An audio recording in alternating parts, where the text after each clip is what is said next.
Ya, assalamualaikum warahmatullahi wabarakatuh. Terima kasih untuk teman-teman kita dari Universitas Islam Negeri Wali Songo Semarang, yaitu ada saya M. Zainal Arifin. Kemudian di sini ada teman saya yang paling ganteng sekampus ya.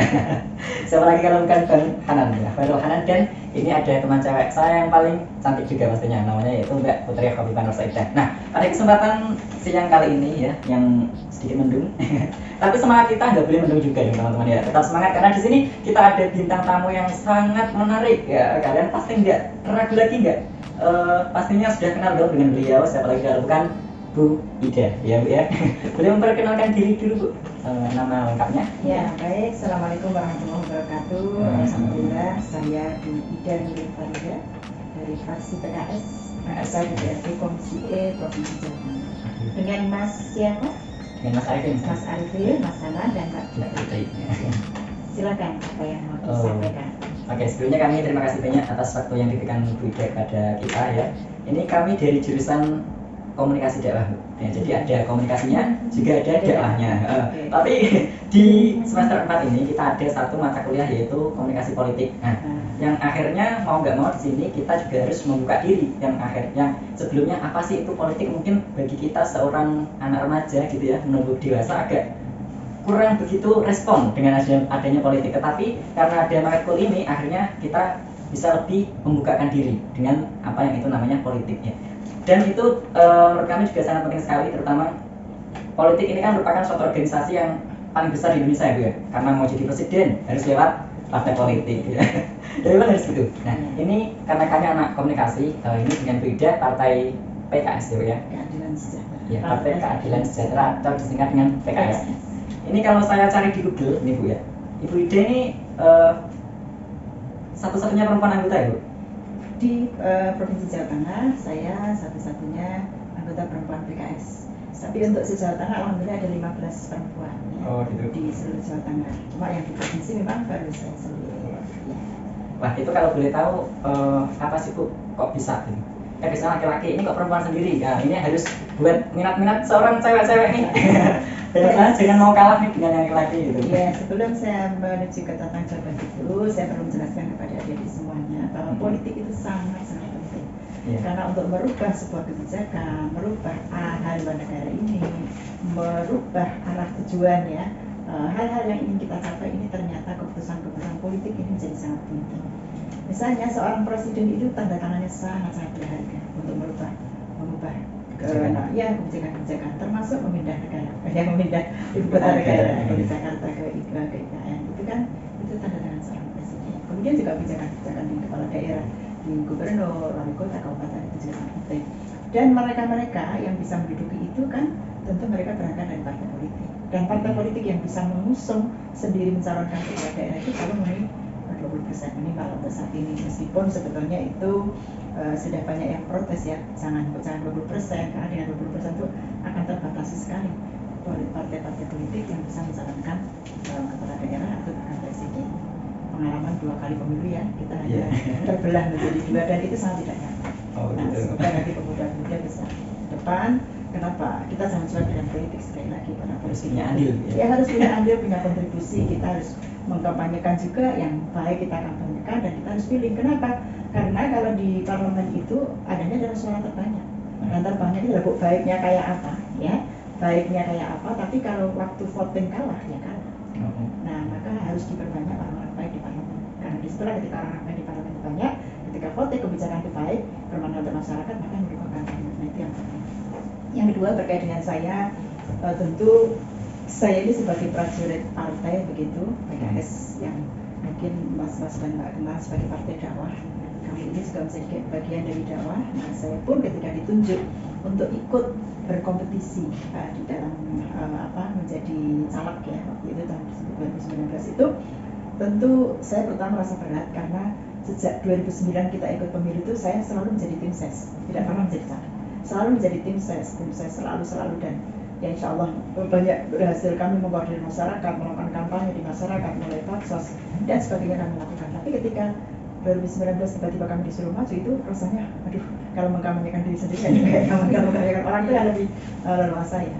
Tapi waktu itu ya ada dorongan suami mengatakan bahwa kita ini prajurit, ketika diperintah harus berangkat.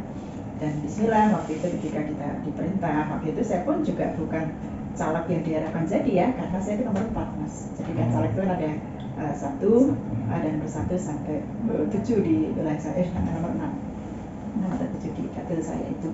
Nah saya bukan yang diharapkan jadi, karena waktu itu hanya menambah kuota perempuan ya. Tambahan itu. Iya. Nomor 1 ada laki-laki sudah ada, nomor 2 ada perempuan yang disiapkan, nomor 3 laki-laki sudah ada.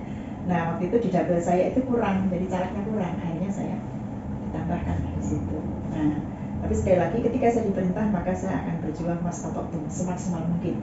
Nomor tidak penting bagi saya, tetapi yang penting kontribusi. Yang penting saya berusaha sungguh-sungguh bagaimana partai saya PKS dapat kursi di wilayah di dapil saya. Saya itu kebetulan dapil 2 ya Mas. Dapil 2 itu Kabupaten Semarang, Kota Salatiga dan Kendal. Nah di 3 daerah itulah saya berjuang, tapi tentu berbagi. Ada teman caleg dari Kendal, dia fokus di sana. Ada teman caleg di Semarang, Kabupaten Semarang yang utara. Wilayah sana saya hanya fokus di wilayah sini. Ya di Salatiga, kemudian Kabupaten Semarang wilayah selatan, gitu jadi Tangerang, Suruh, Susuan gitu. Saya nggak begitu banyak ke Kendal, sama sekali tidak masuk karena memang sudah ada teman. Kemudian di utara juga kami berbagi dengan teman, sehingga kami hanya fokus di wilayah. Dan alhamdulillah ya tadi ya saya bagaimana Allah firmankan walladzina jahadu fina lanahdiyannahum subulana. Ketika kalian bersungguh-sungguh di jalan Allah, Allah pasti bukakan jalan. Dan saya berpikirnya waktu itu tidak saya harus jadi, tapi yang penting partai harus dapat kursi.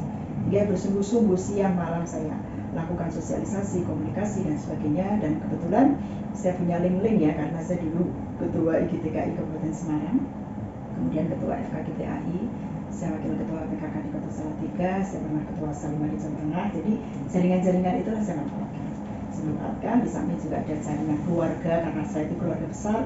Saya dari 12 bersaudara ya, dari seorang bapak yang punya pondok pesantren, punya sekolahan. Nah, itulah jaringan-jaringan sekolah, wali murid, jaringan guru-guru, itu semuanya saya manfaatkan untuk kebaikan insyaallah. Nah dengan itu bismillah, kami berusaha sungguh-sungguh siang malam, pokoknya saya berikhtiar sungguh-sungguh secara lahir, dan pada akhirnya kami serahkan pada Allah hasil. Itu lahir batin kami berusaha, dan akhirnya Allah memberikan suara terbanyak kepada saya, nomor 4 ya. Nomor 4 ini ternyata suara saya itu hampir 38.000 bainin ya. Sementara untuk suara PKS di dapil saya itu ada 98.000 lebih. Nah itu saya 38, yang lain-lainnya itu sisanya ada suara partai, ada suara teman-teman yang lain. Begitu. Terima kasih untuk pemaparannya Bu. Tentang tadi kan Bu Ida ini ya, memanfaatkan siapa? Jaringan-jaringan yang ada di saat Bu Ida itu dengan berkomunikasi dengan mereka. Nah, itu kan kalau sekarang ya Bu, zamannya anak-anak muda di generasi Z gitu kan. Itu pasti kan mereka partai PKS juga gitu Bu. Itu pasti memanfaatkan media untuk sarana berkomunikasi. Itu gimana caranya partai PKS atau Bu Ida sendiri itu memanfaatkan media untuk rakyat itu? Ya, jadi media untuk saat ini sangat luar biasa ya. Jadi apalagi kemarin era pandemi 2 tahun itu ya, anak-anak sekarang lebih sibuk dengan gadgetnya daripada dia keluar bersosialisasi keluar. Dan itu mau tidak mau memang suatu yang harus kita manfaatkan, karena di era digital ini ya memang media adalah salah satu sarana untuk kita berkomunikasi dengan masyarakat. Meskipun saya ini memang kurang begitu aktif, tetapi saya berusaha manfaatkannya melalui Facebook ya, kemudian juga yang lain kami juga mengupload kegiatan-kegiatan kami. Kemudian juga PKS sendiri kan ada PKS TV ya, kemudian PKS TV itu mulai dari pusat sampai daerah-daerah kan punya. Kemudian kegiatan-kegiatan PKS ini semuanya diupload di media, dan ini saya kira adalah sarana yang sangat menguntungkan, karena kebetulan PKS ini kan tidak punya media khusus, tidak punya TV khusus. Kalau partai-partai kan pada punya televisi nasional ya, nah kita tidak punya ya, tapi kita manfaatkan TV kita, PKS ini untuk mengkampanyekan, untuk menyampaikan tentang pesan-pesan PKS, tentang kegiatan-kegiatan PKS untuk masyarakat. Jadi itu salah satu untuk branding PKS kepada rakyat juga itu. Iya. Nah, ini pernah nggak sih Bu, ada di masyarakat itu ada kayak berita atau hoax yang negatif tentang PKS gitu? Itu gimana cara menangani hal itu? Iya, pasti ada ya 1-2, tapi alhamdulillah dari berita-berita yang ada itu ya 80% insya Allah berita tentang PKS itu positif. Ya. Cuma memang ada biasanya, memang PKS ini kan kebetulan oposisi, satu-satunya partai oposisi kan, oposisi di pemerintahnya. Satu-satunya partai yang tidak berada di dalam pemerintah itu kan hanya PKS. Tapi itu yang bikin seru sebenarnya. Iya, PKS berlandaskan Islam, dan kadang-kadang masih orang mencari-cari kesalahan, celahnya. mencari celah bagaimana untuk menjatuhkan PKS ini banyak. Tetapi alhamdulillah kita jawab dengan kerja. Ya, bahwa kita ini kan punya tagline Islam rahmatan lil alamin. Jadi Islam ini bisa bekerja sama dengan siapapun, dimanapun ya. Kemudian dengan golongan apapun, dengan agama apapun, kita ini betul-betul ingin menjadi rahmat bagi seluruh alam. Jadi kita tidak menjadi, kalau ada orang yang menyebut PKS itu Islam radikal, Wahabi, itu sebetulnya itu adalah julukan-julukan yang upaya-upaya untuk memecahkan. Bahkan kami tidak seperti itu. Kami betul-betul ingin membawa Islam rahmatan lil alamin. Bahkan kader-kader kami sendiri semuanya di masyarakat, berbuat dengan masyarakat, kegiatan dengan masyarakat, juga ada kegiatan, ada tahlil, yasin, kemudian itu semuanya kita lakukan. Jadi kalau ada dengan kerja nyata kita, kalau kita membantah omongan orang itu capek. Karena kalau orang itu sudah tidak percaya, kita ini berbuat apapun tetap tidak percaya. Tapi kalau orang itu sudah percaya dengan kita ini tidak perlu berargumen macam-macam, mereka sudah percaya. Maka kita tidak ingin banyak membantah sesuatu yang itu bukan jati diri kita. Kita ingin saja bekerja yang positif, bekerja yang baik. PKS kan bersama melayani masyarakat. Jadi kita ingin penjaringan mas-mas, Bapak juga bisa lihat ya bagaimana PKS ini cepat tanggap, ya rezekinya kan tinggi dalam aksi-aksi sosial, dalam kebencanaan, dalam apapun, dalam kegiatan ketika ada bencana-bencana tanah longsor, tsunami, ya, kemudian juga gunung meletus dan sebagainya, itu PKS selalu ada di depan. Dan ini kami tidak perlu woro-woro, tapi kami langsung ya, biasanya ketika ada bencana itu langsung kita buat tim ya. Di saat kita kan sudah punya tim kepanduan yang itu sudah dilatih secara rutin, sehingga ketika ada masalah-masalah bencana mereka sudah langsung sigap. Dan kita selain sigap tanggap timnya, itu juga dananya kita juga selalu ada iuran, infak, baik itu dari pejabat publik ya, anggota dewan maupun juga kader, itu pun juga ada iuran yang itu semuanya untuk membantu, dan itu kita ingin berbuat secara nyata bagi masyarakat. Terima kasih atas jawabannya. Ini mungkin Bu idenya agak sibuk nih ya, jadi kita mungkin agak sedikit lagi ya. Ini untuk kita nih Bu, selaku mahasiswa kan masih muda gini. Ini pesan buat kita kalau boleh disampaikan buat ide. Ya, untuk anak-anak muda, mahasiswa, jadi bahwa kita ini kalau sekolah ini jangan hanya sekolah aja ya. Belajar berorganisasi, jangan hanya dari kampus ya. Ya, purpose saya kira bagus, tetapi berlatihlah untuk berkomunikasi, belajar berorganisasi, biar kita mengenal banyak orang, mengenal karakter banyak orang. Kalau kita berorganisasi itu kita akan berlatih mengenal, punya teman banyak orang dan punya link banyak. Jadi channel itu ya, punya link itu penting sekali. Jadi mau tidak mau, dan pada faktanya kondisi perpolitikan nasional ya itu pun juga banyak dipengaruhi oleh link dan link ya. Jadi misalnya sekarang ada KAHMI, ada KAMI, ada PMI, ada HMI, ya IMM. Itu belajarlah untuk berorganisasi, di mana di situ kita akan mengenal banyak orang, ada belajar untuk berlatih bersinergi. Ketika ketemu dengan kekuatan-kekuatan mahasiswa yang lain, itu akan belajar mengambil pelajaran terbaik dari teman-teman yang lain dan sebagainya. Jadi jangan hanya di sekolah pulang. Nah, itu bisa lulus terbaik, tapi mungkin nanti komunikasinya, sosialisasinya menjadi kurang. Karena itu juga nggak bisa didapat di kelas gitu ya. Betul. Terus keaktifan kita sendiri. Keaktifan kita ini mengasah kita. Karena nanti ketika sudah kita terjun di masyarakat, itu menjadi modal utama, menjadi modal untuk kita bersosialisasi dengan masyarakat, kenal dengan tokoh-tokoh masyarakat, kemudian kenal dengan tokoh-tokoh pemuda, kemudian bagaimana belajar mengelola anak-anak di lingkungan kita, mengelola remaja di lingkungan kita. Itu modalnya bukan sekedar dari kampus kita belajar, tapi adalah bagaimana kita bersosialisasi, kita matang dengan orang.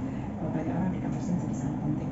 Kemudian yang lain lagi, pada anak-anak muda tentu kami ingin panjenengan itu bisa berkontribusi maksimal untuk bagaimana tadi dengan kita belajar sejak di mahasiswa, bersinergi dengan banyak orang, itu bagaimana kita juga berkontribusi untuk membangun negeri dengan berbagai lapisan yang ada, dengan masyarakat yang ada.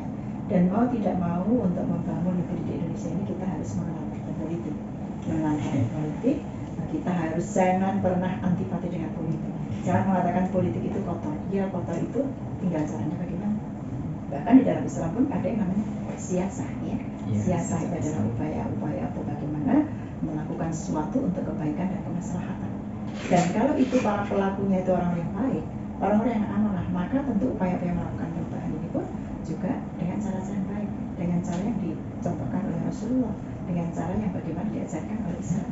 Tapi kalau dipegang oleh orang-orang yang tidak baik, maka bisa jadi akan melakukan upaya-upaya itu kemanfaatannya bukan untuk kemaslahatan, tapi bisa jadi untuk diri sendiri, bisa jadi hanya untuk kelompoknya dan sebagainya. Nah, jangan pernah antipati dengan politik ya, tapi belajarlah ya, dan bagaimana bos-bos dan ini juga bisa melihat perjalanan partai politik, kemudian juga bagaimana peran dan kontribusi partai politik untuk membangun negara real bahwa untuk melakukan kebijakan di Indonesia ini harus melalui politik.